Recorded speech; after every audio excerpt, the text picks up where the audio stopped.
Hello students of class 11। আমরা আজকের ভিডিওতে যেটা ফিফথ পার্ট আমাদের ফার্স্ট চ্যাপ্টারে সেখানে আলোচনা করব মূলত ত্রুটি নিয়ে। এবার প্রশ্ন হচ্ছে ত্রুটি কি না। আমি অনেকবারই আগের ভিডিওগুলোতে বলেছি যে পরিমাপ করা পদার্থবিজ্ঞানের লক্ষ্য, আর পরিমাপ করতে গেলে ত্রুটি কিন্তু আসে। ত্রুটিহীন পরিমাপ কিন্তু অবাস্তবিক বলা চলে। এবারে তোমরা লক্ষ্য করে দেখবে যে আমরা কোনো রাশিকে পরিমাপ করছি, যতবার পরিমাপ করবো হয়তো ভিন্ন ভিন্ন মান পাচ্ছি, তার ত্রুটি কিন্তু সবসময় থাকে। এবার প্রশ্ন হচ্ছে এই পরিমাপের ত্রুটি কিংবা এরারস ইন মেজারমেন্ট কত প্রকারের হয়ে থাকে না। সাধারণত এটা দু প্রকারের হয়ে থাকে। একটা হচ্ছে সিস্টেমেটিক এরার, আর একটা হচ্ছে র্যান্ডম এরার। বাংলায় বলি সিস্টেমেটিক এরারকে বাংলায় আমরা বলি নিয়মিত ত্রুটি কিংবা শৃঙ্খলাবদ্ধ ত্রুটি, আর র্যান্ডম এরারকে আমরা বাংলায় বলে থাকি যে এই এরারটা কি অনিয়মিত, মানে কোনো নির্দিষ্ট কোনো কারণ ওরকম বলা মুশকিল আছে। এবার আমরা প্রথমে আলোচনা করব সিস্টেমেটিক এরার নিয়ে। সিস্টেমেটিক এরার আমাদের মোট তিন ভাগে ভাগ করা হয়। একটা হচ্ছে ইনস্ট্রুমেন্টাল কিংবা যান্ত্রিক ত্রুটি। আমি একটা ছোট্ট উদাহরণ দিই। সাপোজ আমরা একটা ধাতব স্কেল দিয়ে কোনো কিছু দৈর্ঘ্য পরিমাপ করছি। এবারে শীতকালে এবং গ্রীষ্মকালে পাট আলাদা হয়ে যাবে। শীতকালে উষ্ণতা কম, তো স্কেলটা হয়তো সংকুচিত হয়ে গেছে, আর গ্রীষ্মকালে উষ্ণতা বেশি, প্রসারণ হয়েছে, তাপীয় প্রসারণ ক্লাস 10 এ পড়েছি। তাহলে এটা হচ্ছে যান্ত্রিক ত্রুটি। তার মানে কি, যান্ত্রিক ত্রুটি হচ্ছে যন্ত্রের কোনো সমস্যার জন্য কিংবা যন্ত্রের কোনো গন্ডগোলের জন্য পার্টে আমরা ভুল পেলাম, সেটা হচ্ছে এই যান্ত্রিক ত্রুটি। সেকেন্ড হচ্ছে পার্সোনাল এরার, বাংলায় বলি ব্যক্তিগত ত্রুটি। ব্যক্তিগত ত্রুটি কিংবা ব্যক্তি নির্ভরশীল ত্রুটি কি না। ব্যক্তি নির্ভরশীল ত্রুটি হচ্ছে যে যিনি অবজারভার কিংবা যিনি পর্যবেক্ষণ করছেন কিংবা যিনি পরিমাপ করছেন। সাপোজ তোমরা প্র্যাকটিক্যাল করছো, প্র্যাকটিক্যাল করতে গিয়ে তোমাদের দুজন বন্ধু কি করলো, স্লাইড ক্যালিপার্স দিয়ে হয়তো একটা চোঙে ব্যাসার্ধ এবং উচ্চতা কিংবা দৈর্ঘ্য পরিমাপ করছে। সেটা পরিমাপ করার সময় কি করলো না, মান একটু সে লম্বন ত্রুটি হোক কিংবা তার ক্লান্তির জন্য হোক কিংবা শরীরের ফিটনেসের অভাবের জন্য হোক, মানটা হয়তো একটু ভুল পরিমাপ করে দিল।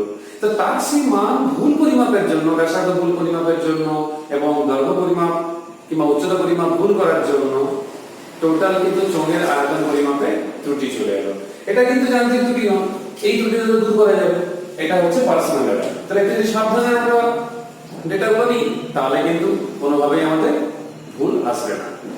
তার হচ্ছে এক্সটার্নাল এরার। এবার এক্সটার্নাল মানে কিছু বাহ্যিক ত্রুটি। এবার বাহ্যিক ত্রুটি বলতে বোঝায় যে সাপোজ আমরা ওহমের সূত্র পড়েছি V = IR, সেখানে আমরা হয়তো R বের করব।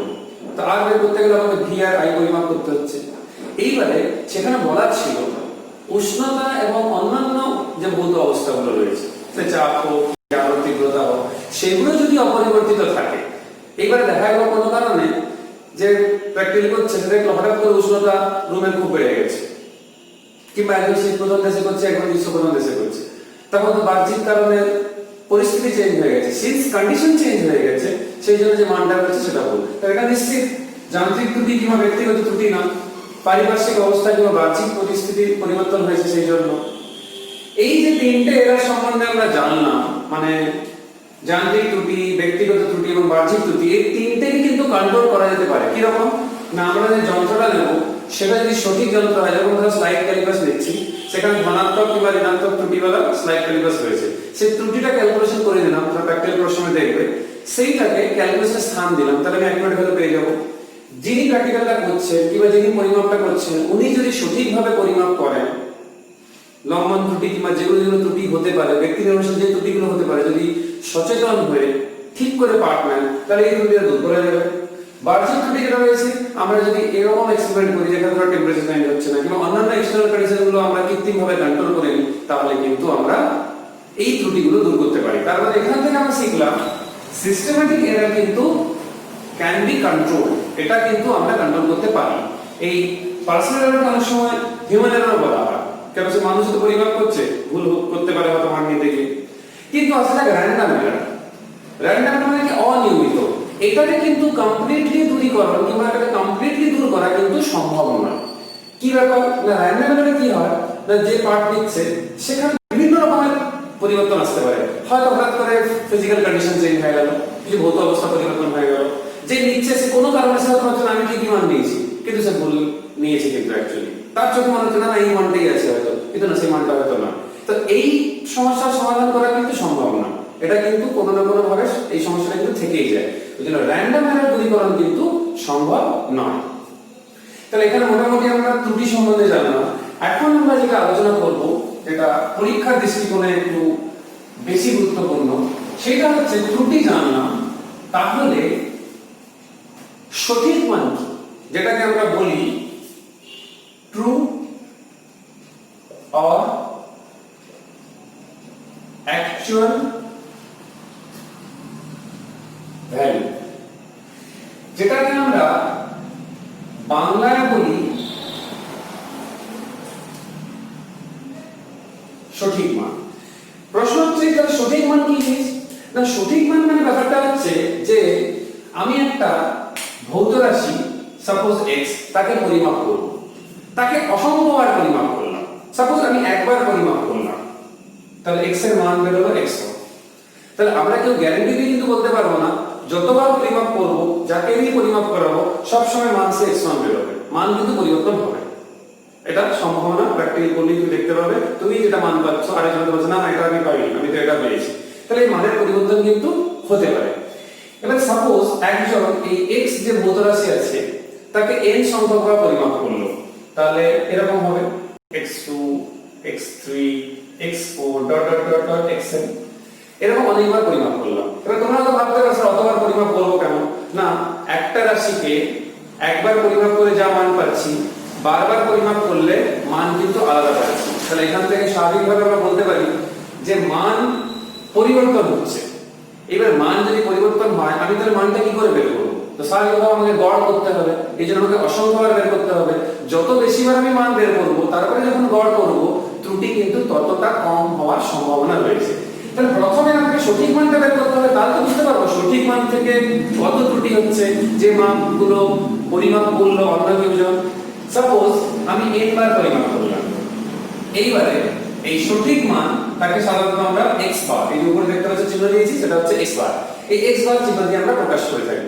এবার যে x বার চিহ্ন দিয়ে আমরা প্রকাশ করছি, এইখানে বলার কথা হচ্ছে যতবার আমি মাপ নিয়েছি, কতবার মান নিয়েছি n সংখ্যক, তাহলে আমরা প্রত্যেকটাকে যোগ করব dot dot dot dot up to x two the power n, তার গড় করব। এবারে গড় করার বুঝতেই পারছো n সংখ্যক, তাহলে n দিয়ে ভাগ করতে হবে, একেই বলা হয় সঠিক মান। এবার প্রশ্ন হচ্ছে সঠিক মান আমরা জেনে গেলাম, এইবার যেটা আমাদেরকে জানতে হবে সেইটা হচ্ছে অ্যাবসলিউট এরার। অ্যাবসলিউট এরার যেটাকে আমরা বলে থাকি বাংলায় চরম ত্রুটি। চরম ত্রুটি, এইবারে চরম ত্রুটি ব্যাপারটা কি না, দেখো আমি গড় মান কিংবা সঠিক মান একটা পেয়েছি x বার, কিন্তু আমি যখন পরিমাপ করলাম তখন এসেছে কত x1 x2 x3 x4 এরকম এসেছে।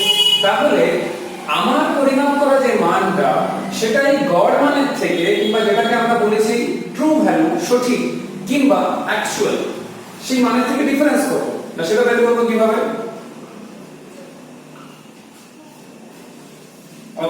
দ্বিতীয় ক্ষেত্রে এরকম,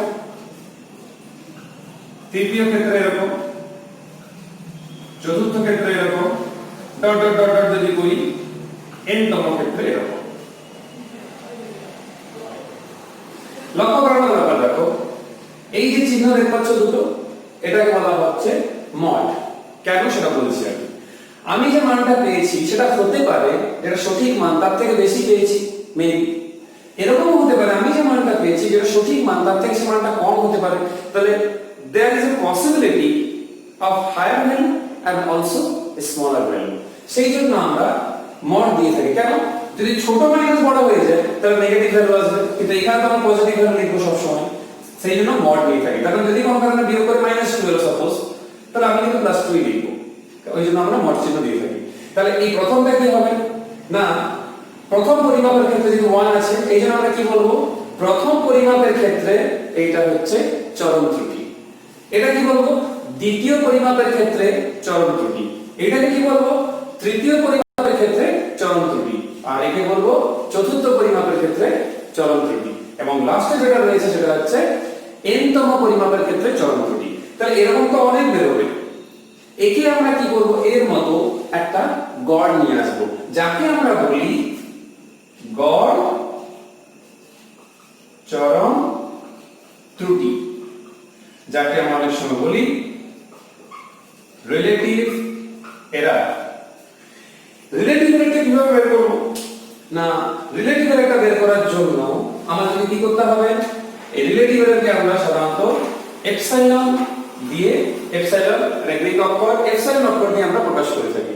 একে কিভাবে লিখব আমরা না একে লিখব এইভাবে x1 x বার কতগুলো x2 x বার ডট ডট ডট এরকম চলতে থাকবে। তো এটা কত অবধি চলবে না আপ টু n চলবে। তাহলে আমরা কি লিখতে পারি xn x বার। তাহলে এইগুলোকে কত দিয়ে ভাগ হবে না গড় বের করছি। তাহলে কতগুলো মান নিয়েছি না মান নিয়েছি আমি n সংখ্যক। তাহলে n সংখ্যক মান নেওয়া মানে আমি এই যে পেলাম x1 x বার x2 x বার xn এখানে প্লাস লিখতে হবে xn x বার বাই n এইটা দাঁড়াচ্ছে আমার গড় চরম ত্রুটি। তাহলে গড় চরম ত্রুটি সম্বন্ধে আমরা জানলাম, তোমরা বইতেও পেয়ে যাবে রয়েছে। এইবার প্রশ্ন হচ্ছে এই যে পেলাম আমরা গড় চরম ত্রুটি একে আমার অনেক সময় এইরকম প্রয়োজন হয় যে শতকরা ত্রুটিও বের করতে হবে। বুঝতে পারছো শতকরা কথা বলে দিয়েছিলাম এটা 100 দ্বিগুণের ব্যাপার চলে আসছে। এটা কিভাবে বের করব না শতকরা ত্রুটি হচ্ছে যেটা আমি গড় চরম ত্রুটি পেলাম সেইটা মানে আমরা লিখব গড় চরম ত্রুটি বাই সঠিক মান। তাহলে গড় চরম ত্রুটি কত না এপসাইলন, সঠিক মান কত x বার। এইটা বের করলাম কিন্তু আমি তো শতকরার কথা বলেছি। তাহলে এইখান থেকে কি করব আমরা একটা 100 দিয়ে গুণ করব। তাহলে 100 দিয়ে গুণ করলেই কিন্তু আমার কাজ হয়ে যাবে। তাহলে আমরা এখানে চরম ত্রুটি সম্বন্ধে জানলাম, শতকরা ত্রুটি সম্বন্ধে জানলাম। এইখানে একটা কথা বলা হয়েছে আমি এখন তোমাদের বলেছিলাম যে রিলেটিভ এরর। রিলেটিভ এরর কিন্তু আমি একটা কারেকশন করে দিই সরি এই রিলেটিভ এরর কিন্তু একেই বোঝায় যখন 100 দিয়ে আমরা গুণ করলাম আর এইটা যখন থাকছে এইটাকে কিন্তু আমরা বলবো গড় চরম ত্রুটি বলবো। এইটার একটা বাংলা নাম রয়েছে সেটা হচ্ছে আপেক্ষিক ত্রুটি। আমি একবার মনে করি রিলেটিভ এরর আমি একে বলেছিলাম এটা কিন্তু রিলেটিভ এরর নয়। রিলেটিভ এরর কিন্তু হচ্ছে এটা সঠিক মানে সাপেক্ষে যেটা বের করা মানে আপেক্ষিক ত্রুটি। আর এইটা হচ্ছে আমাদের গড় চরম ত্রুটি মানে এইটা গড় চরম ত্রুটি। এইবারে গড় চরম ত্রুটিকে যখন আমরা সঠিক মান দিয়ে ভাগ করছি তখন হচ্ছে রিলেটিভ এরর কিংবা আপেক্ষিক ত্রুটি। যখন 100 দিয়ে গুণ করছি তখন সেটা দাঁড়াচ্ছে শতকরা ত্রুটি। তো সব টেক্সট বইতে রয়েছে সে ছাত্র যে বই পড়ো ভালো করে লক্ষ্য করবে। কিন্তু আমরা বলে দিচ্ছি গড় চরম ত্রুটি এটা আপেক্ষিক 100 দিয়ে গুণ করলে শতকরা। তাহলে এখানে মোটামুটি ত্রুটি সম্বন্ধে আমাদের একটা ধারণা হলো। এইবারে যেটা আমরা জানার চেষ্টা করব সেটা হচ্ছে ত্রুটির যখন আমরা গণনা করি তো ত্রুটির গণনার ক্ষেত্রে কলনবিদ্যার একটা বিরাট প্রয়োগ রয়েছে। তো তোমাদের কলনবিদ্যা যাদের জানা নেই তাদের একটু প্রবলেম হবে, আর যাদের জানা নেই তারা সেকেন্ড চ্যাপ্টার তো শিখতেই হবে স্মৃতিবিজ্ঞান কিংবা একমাত্রিক গতিতে, তোমরা বইতেও দেখতে পারো। তো এইবারে আর ভিডিওগুলোতে রয়েছে ত্রুটিগুলোর যে সমবায় মানে কম্বিনেশন অফ এরার্স, যাকে আমরা বাংলায় বলি ত্রুটির সমবায় কিংবা কম্বিনেশন অফ এরর অনেক রকম ব্যাপার রয়েছে। কি রকম? সাপোজ ফার্স্ট বলি আমি,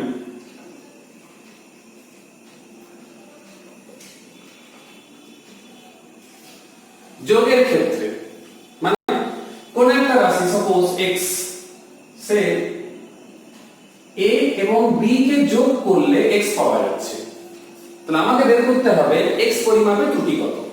তাহলে যদি ডেল্টা x হয় x পরিমাপের ত্রুটি, এটা ডেল্টা বলি আমরা, তাহলে ডেল x কিংবা ডেল্টা x যাই বলো না কেন তাহলে হলো del a plus del b, তাহলে এটাই হচ্ছে ত্রুটি। কিন্তু যদি শতকরা বের করতে কেউ বলে যে x পরিমাপের শতকরা ত্রুটি কত, তখন কিন্তু বুঝে নিতে হবে এই delta a plus delta b by a plus b। তোমরা বইগুলোতে লক্ষ্য করে দেখবে তারা এইটা না লিখে কিছু বইতে এরকম লেখা আছে, এরকম লেখা আছে। কিছু বইতে যে এরকম লেখা আছে তার একটা কারণ রয়েছে, ত্রুটি পজিটিভ নেগেটিভ দুটোই হতে পারে, কিন্তু যখন আমরা ত্রুটি বের করি তখন সবসময় ম্যাক্সিমাম ত্রুটিটা বের করি, মানে what is the maximum error. ওই জন্য ম্যাক্সিমাম বের করার জন্য এখানে মাইনাস সাইন না লিখলেও হয়, ওই জন্য আমি এখানে কোনো মাইনাস সাইন ইউজ করিনি। আমি এখানেও অবশ্য দিইনি, কারণ ম্যাক্সিমাম ত্রুটিটা বের করছি, কিন্তু কিছু বইতে আমরা দেখব প্লাস মাইনাস দুটোই রয়েছে। একইভাবে যখন আমরা বিয়োগের ক্ষেত্রে বের করব,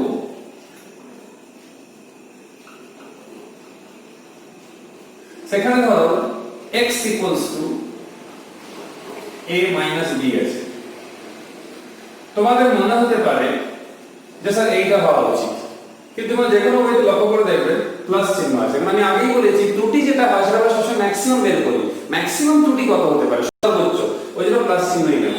এবারে যখন আমরা বের করব শতকরা, যখন বের করব, যেমন ধরো এখানে আমরা 100 দিয়ে গুণ করব শতকরা বের করার সময়, তাহলে এখানেও তো করতে হবে, এখানেও কিন্তু আমরা এই রকমই a প্লাস b এবং শতকরা যখন করব সেখানে 100 দিয়ে আমরা কিন্তু গুণ করব, এই কাজটা কিন্তু করতে হবে। বিয়োগের ক্ষেত্রেও কিন্তু প্লাস চিহ্ন থাকবে, তাহলে দেখো একই রকম এক্সপ্রেশন, এখানে যেরকম এক্সপ্রেশন এখানেও এরকম।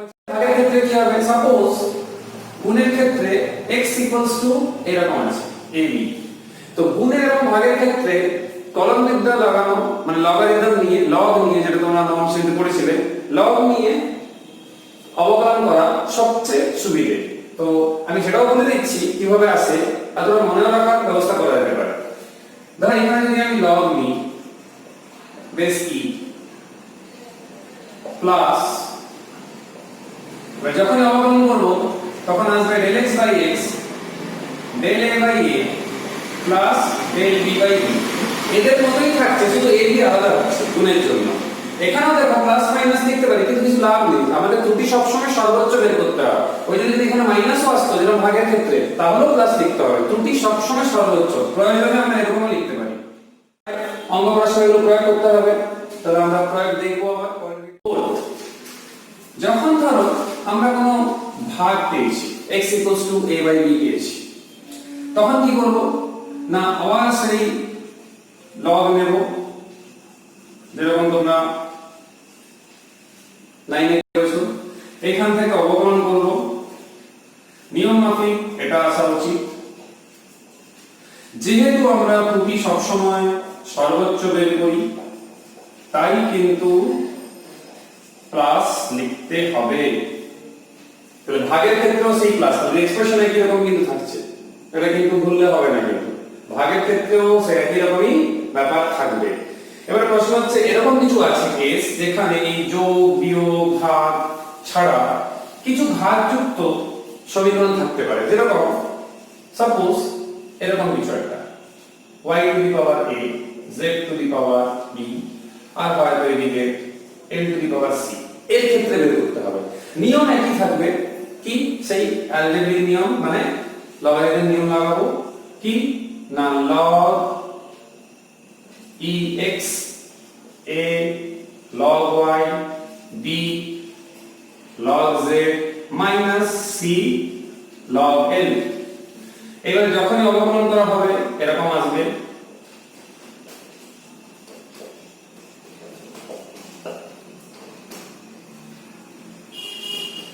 কিন্তু যেহেতু ত্রুটি সবসময় ম্যাক্সিমাম কিংবা সর্বোচ্চ বের করা হয়, এই জন্য এটাকে আমরা লিখব a del y by y, b del z by z plus c del l by l। এই জন্য দেখো প্লাস চিহ্নটা ব্যবহার করা হয়েছে। তাহলে যেরকমই থাকুক না কেন আমরা এইভাবে প্রয়োগ করতে পারবো। এইগুলো থিওরি আকারে পরীক্ষায় কিন্তু না এন্ট্রান্সে না 11 অ্যানুয়াল এক্সাম কি এক্সামে কিন্তু আসে না। আমাদের যেগুলো করতে হবে সেগুলো অঙ্ক করতে হবে ডাইরেক্ট, কিন্তু এর আইডিয়া প্রয়োগ করে সেগুলো আমরা কিন্তু নেক্সট ভিডিওতে সেগুলো ট্রাই করব।